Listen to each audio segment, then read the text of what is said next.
Eş geliyor köküne, hem boz hem bozuz, hem naz yerdekine. Hani kalili bir eş geliyor köküne.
من دلقة شكرا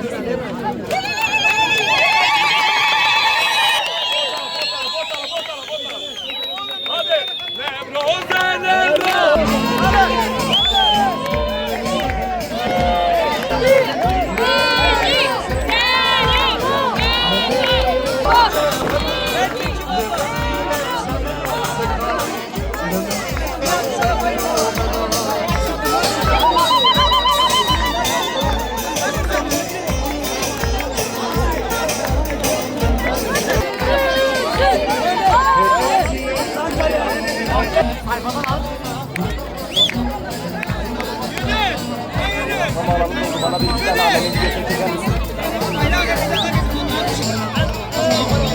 Bir dakika çekileceğim. Elvan 5 ayda mı?